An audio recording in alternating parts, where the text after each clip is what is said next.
Hello friends, welcome to my channel iBridge education. और आज हम देखने वाले हैं कि HTML के अंदर प्रोग्राम कैसे रन करते हैं और किस तरह से लिखते हैं। तो चलो हम सबसे पहले एक फ़ोल्डर बनाते हैं, व्यू न्यू फोल्डर। और HTML के प्रोग्राम हम इसमें सेव करने वाले हैं, इसलिए हम यहाँ पर देते हैं HTML नाम। अभी हम जो भी प्रोग्राम राइट करेंगे वो हम इस फोल्डर में सेव करेंगे। तो सबसे पहले हम बेसिकली HTML सीख रहे हैं, तो सबसे आसान तरीके से प्रोग्राम कैसे लिखते हैं वो देखते हैं। सबके कंप्यूटर में नोटपैड तो होता ही है, तो हम सबसे पहले नोटपैड में प्रोग्राम किस तरह से रन करते हैं और किस तरह से राइट करते हैं ये देखेंगे। तो सबसे पहले हम अपना नोटपैड ओपन कर लेंगे।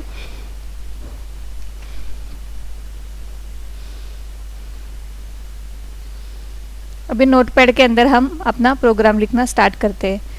तो जो HTML की फाइल होती है, HTML प्रोग्राम हम जब लिखते हैं तो उसका स्टार्टिंग और एंडिंग टैग होता है HTML और /HTML, और हमारा जो पूरा प्रोग्राम होता है हम उसी में राइट करते हैं, जैसे कि HTML, फर्स्ट टैग HTML और लास्ट टैग होता है /HTML। अब हम जो भी पूरा प्रोग्राम लिखते हैं इसी के अंदर लिखते हैं।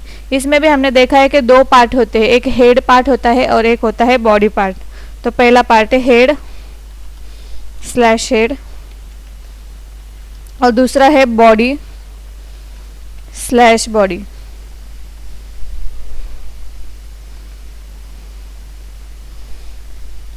अभी हम सबसे पहले देखेंगे हम हेड पार्ट में क्या लिखते हैं। तो हेड पार्ट में हम लिखते हैं title.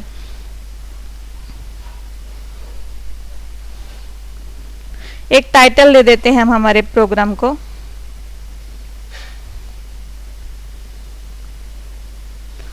My first HTML program. और हम बॉडी टैग की तरफ जाते हैं। तो बॉडी टैग में क्या होता है, तो जो भी हम बॉडी पार्ट में लिखते हैं वो बॉडी टैग में लिखना होता है। सबसे पहले हम इस फाइल को सेव करते हैं और देखते हैं कि ये प्रोग्राम कैसा दिखता है। फाइल, सेव, और हम इसको कहाँ पर सेव करेंगे, डेस्कटॉप के ऊपर हमने एक फोल्डर बनाया है HTML नाम का, उस फोल्डर में सेव करेंगे। जब हम फाइल HTML की फाइल सेव करते हैं तो उसको हमको .html एक्सटेंशन देना होता है। तो चलो पहले हम .html एक्सटेंशन दे देते हैं इस फाइल को, फर्स्ट .html, ओके, और इसको सेव कर लेते हैं। अभी देखते हैं कि ये फाइल सेव हो गई है क्या। हाँ, ये फाइल सेव हो गई है और इसको हम ओपन करते हैं। अब यहाँ पे दिख रहा है माय फर्स्ट HTML प्रोग्राम। जो हमने हेडिंग दिया था, हेडिंग में जो टाइटल दिया था वो यहाँ पर हमें डिस्प्ले हो रहा है, माय फर्स्ट HTML प्रोग्राम। और ये जो है ये क्या है, पाथ है, इसको हम एड्रेस बोलते हैं। तो C यूज़र है, हमने डेस्कटॉप के अंदर HTML नाम का फोल्डर बनाया है और उसके अंदर फाइल सेव की है, इसलिए यहाँ पर क्या दिख रहा है, डेस्कटॉप HTML फर्स्ट .html नाम की फाइल सेव की हुई है। अभी हमने बॉडी पार्ट में तो कुछ लिखा ही नहीं है, इसलिए हमें हमारा बॉडी पार्ट पूरा ब्लैंक दिख रहा है। लेकिन अभी हम देखेंगे कि जैसे जैसे हम बॉडी पार्ट में चेंजेस करेंगे उस तरह से हमारे वेबसाइट में भी किस तरह से चेंज होता है।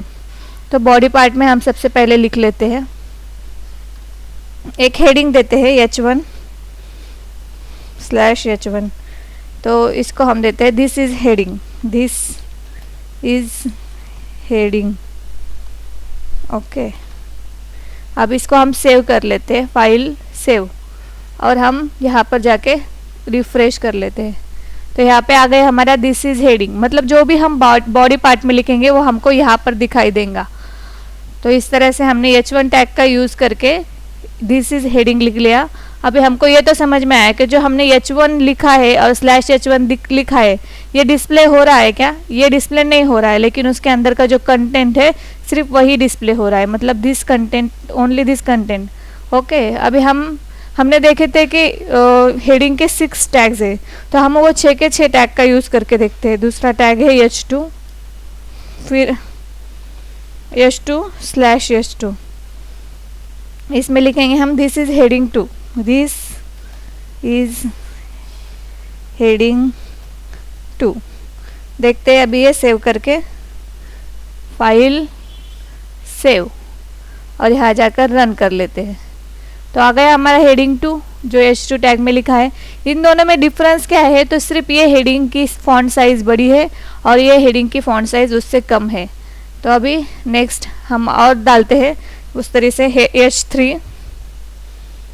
H3/H3 जो भी कंटेंट हम इसमें लिखेंगे वो है दिस इज हेडिंग 3।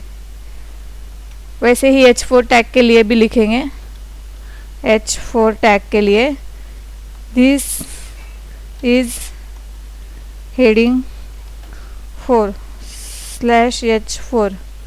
उसी तरह से H5 टैग के लिए H5 दिस इज हेडिंग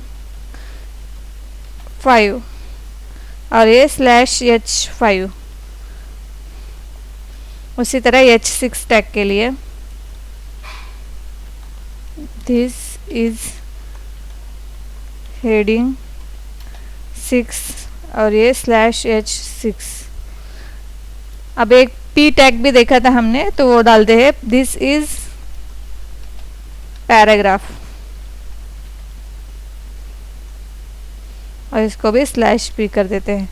अभी ये सब डिस्प्ले होता है क्या देखते हैं। इसको सेव कर लेते हैं, फाइल सेव, और इसमें जाके रिफ्रेश कर लेते हैं। तो इस तरह से देखो यहाँ पर दिख रहा है this is heading 2, this is heading 3, this is heading 4, this is heading 5, this is heading 6 and this is a paragraph. तो ये सब बोल्ड में है, लेकिन इसका फॉन्ट साइज अलग अलग है। जो H1 से H6 टैग्स हमने लिखे हैं वो सब बोल्ड में है, लेकिन उसका सिर्फ क्या है, फॉन्ट साइज कम कम होता जा रहा है। लेकिन दिस इज पैराग्राफ ये बोल्ड में नहीं है और उसका एक स्पेसिफिक फॉन्ट साइज है। तो हमको जो भी पैराग्राफ लिखना है हम P टैग में लिखेंगे, और जो भी हेडिंग्स देना है अपने हिसाब से। अगर हेडिंग बहुत इंपॉर्टेंट है तो हम H1 टैग का यूज़ करेंगे, उससे थोड़ी कम इम्पोर्टेंस है तो H2 टैग का यूज़ करेंगे। इस तरह से हमने प्रोग्राम राइट कर लिया है और इस तरह से वो डिस्प्ले हो रहा है।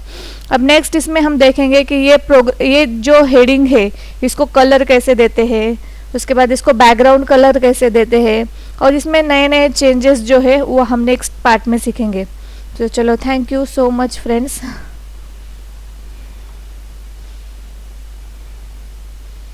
आज के लिए इतना ही।